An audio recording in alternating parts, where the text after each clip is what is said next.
urusan. Tawajuh kepada Allah, hadapkan hati kepada Allah, doa kepada Allah. Nanti lama-lama dapat pengalaman hubungan kepada Allah SWT.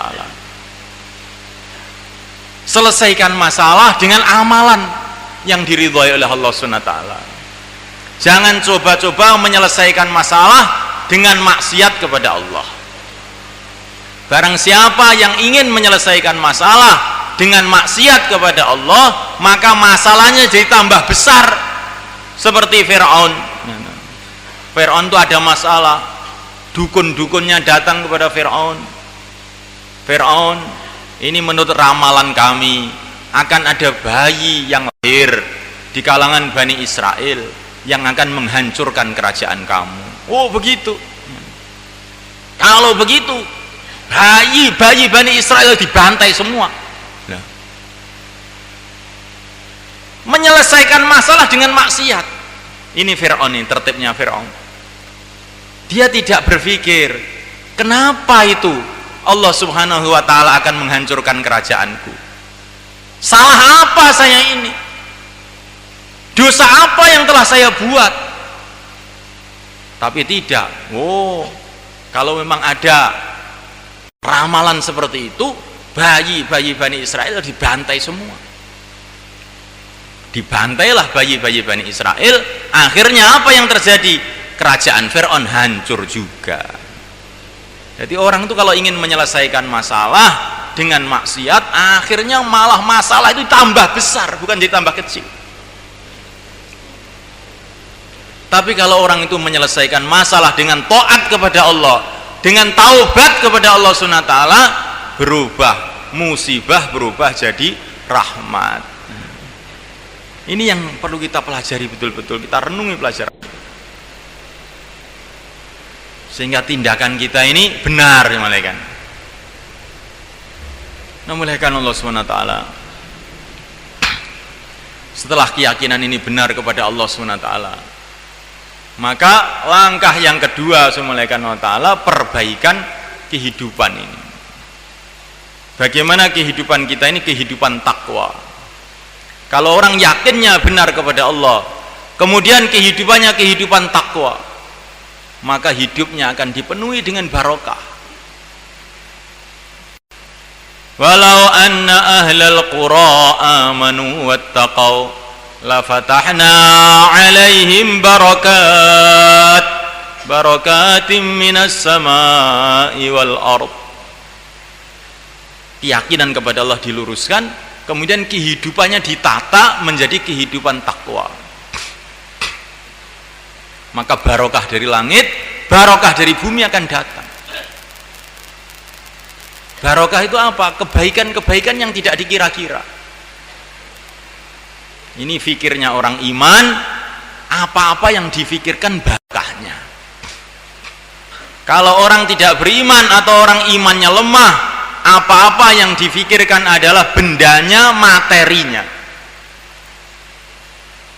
Namuliakan Allah Ta'ala. Allah contohkan dalam Al-Quran tongkat Nabi Musa, cuman sebuah tongkat saja, tapi tongkat ini barokah, sehingga tongkat ini cukup untuk menghancurkan kekuatan Fir'aun semuanya. Lah Fir'aun ini punya istana, punya tentara, macam-macam senjataan yang banyak, tentara yang banyak, tapi tidak barokah. Akhirnya cuma tenggelam di lautan seperti tikus saja. Ini barokah namanya. Tongkat yang barokah lebih bermanfaat dari bom nuklir yang tidak berbarokah. Lah timbulnya barokah itu dari mana? Ketika tongkat ini dipegang oleh orang yang takwa, imannya lurus, kehidupannya sesuai dengan perintah Allah Subhanahu wa ta'ala. Mas, ini yang penting. Karena nanti kalau orang itu sudah takwa, yakinnya benar kehidupan takwa, apa saja barokah. Mungkin hartanya sedikit tapi barokah, menyelesaikan masalah-masalah.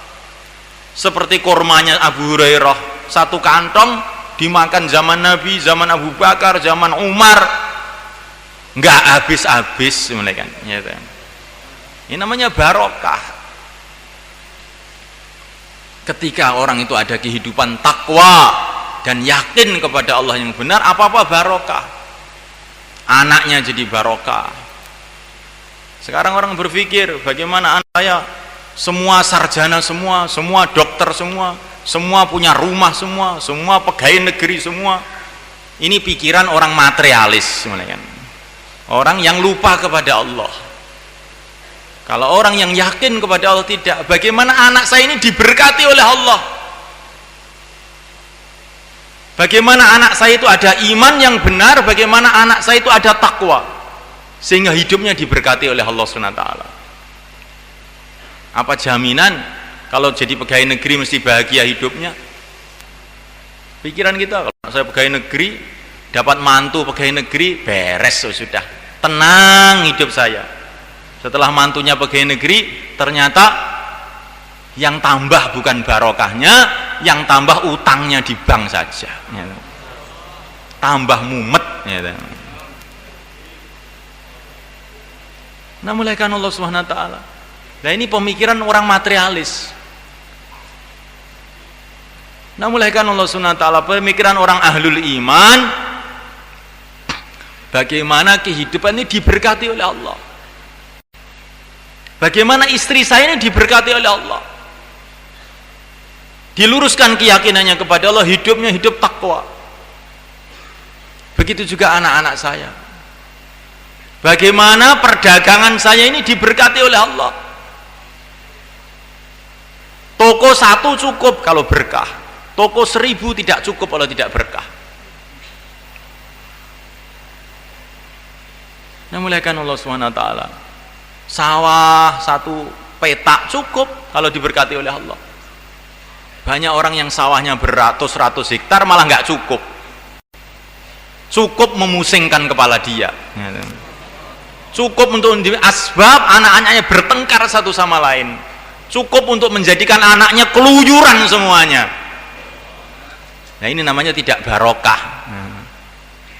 Tapi kalau namanya barokah ini, Masya Allah, membuat ketenangan, ketentraman, kebahagiaan. Nah, mulaikan Allah SWT. Dalam segala urusan, orang ahlul iman yang dipikir barokah. Dibantu untuk di video, bos.